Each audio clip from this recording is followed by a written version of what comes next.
இந்த நாளுக்கான ரேமா வார்த்தை 2 கொரிந்தியர் 8ஆம் அதிகாரம் 9வது வசனம். அவர் ஐஸ்வர்யம் உள்ளவராயிருந்தாலும் நீங்கள் அவருடைய தரித்திரத்தினாலே ஐஸ்வர்யவான்களாகும்படிக்கு உங்கள் நிமித்தம் தரித்திரரானாரே.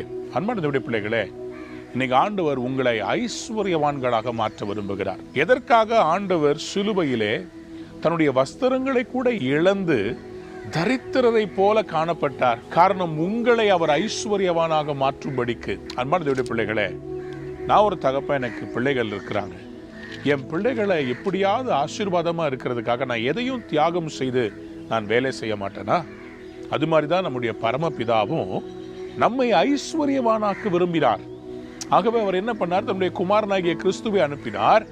அவர் நமக்கு கிருபையை கொடுக்கும்படிக்கு அவர் என்ன செஞ்சார்? நம்முடைய பாவம், சாபம் எல்லாத்தையும் வாங்கி அந்த தரித்திரத்தை எல்லாம் அவர் எடுத்துக்கிட்டு நம்முடைய குடும்பத்தில் இருக்கிற தடைகளை எல்லாம் அவர் தன்னுடைய உடம்புல சிலுவையில காயங்களாக, கூர்மையான ஆணிகளாக சகித்து கொண்டு நம்மை ஐஸ்வர்யவான்களாக்க விரும்புகிறார். இன்னைக்கு உங்களுடைய வாழ்க்கையில, தொழில்ல, வேலையில, பண பொருளாதார கஷ்டத்துல கஷ்டப்பட்டு இருக்கிறீங்களா? ஆண்டவர் சொல்றாரு, உனக்காக நான் தரித்திரனாகி உன் ஐஸ்வர்யவானாக இவ்வளோ தியாகம் பண்ணிருக்கிறேன். நீ எப்படி தரித்திரத்துல இருக்க முடியும்? நீங்க எப்படி கடன்ல இருக்க முடியும்? ஆண்டவர் இன்னைக்கு உங்களை கடன்ல இருந்து வெளியே கொண்டு வருவாராக. நீங்க கடன்லயோ தரித்திரத்திலயோ அவமானப்பட்டது போதும். கடவுள் இன்னைக்கு உங்களுக்காக சிலுவையில மரித்தது சும்மா இல்லைங்க, நம்மளை ஐஸ்வர்யவானாக மாத்துறதுக்காக தான் அவர் தன்னுடைய ஜீவனையே கொடுத்தார். இன்றைக்கு நான் நம்பிக்கையோடு சொல்றேன், விசுவாசத்தோட சொல்றேன், கடவுள் உங்களுடைய சூழ்நிலையை மாற்றுவார்.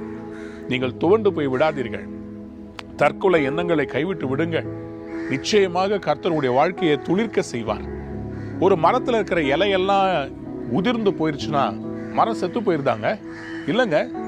மழைக்காக காத்திருக்கும். மழை வந்த உடனேயே மறுபடியும் அந்த மரம் துளிர்த்து பசுமையாக மாறிவிடும். உங்க வாழ்க்கையிலும் சில இழப்புகளை கண்டு இதுதான் என் வாழ்க்கைன்னு முடிவு பண்ணிடாதீங்க.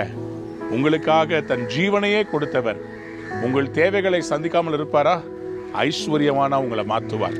உங்களுக்காக தான் அவர் தரித்திரர் ஆனார். இன்றைக்கு இந்த வார்த்தைகள் உங்களை பலப்படுத்தட்டும். போங்க, தைரியமா போய் வேலை செய்யுங்க. தைரியமா போய் உங்களுடைய பிசினஸை பண்ணுங்க. தைரியமா புறப்பட்டு போங்க உங்க ஆபீஸ்க்கு. கண்டிப்பா கர்த்தர் உங்களுக்காக யுத்தம் பண்ணுவார். கடன்ல இருந்து வெளியே வருவீங்க. கிரெடிட் கார்டை உடைச்சு தூக்கி போட்டுருங்க. தேவையில்லாத செலவுகளை தவிர்த்து விடுங்க.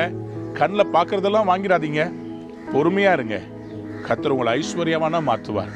உங்ககிட்ட இருக்கிற எல்லாத்தையும் சரியா பயன்படுத்துங்க. கர்த்தர் உங்களை ஐஸ்வர்யமான மாற்றுவார். உங்களுக்காக தான் அவர் தன்னையே தரித்திரராக்கினார். நிச்சயமா உங்களை ஆசீர்வதிப்பார். மற்றவங்களுக்கெல்லாம் நீங்க கடன் கொடுக்க செய்வார். இந்த நாள் நல்ல நாள், மங்களமான நாள், ஆசீர்வாதமான நாள். God bless you. Have a wonderful day.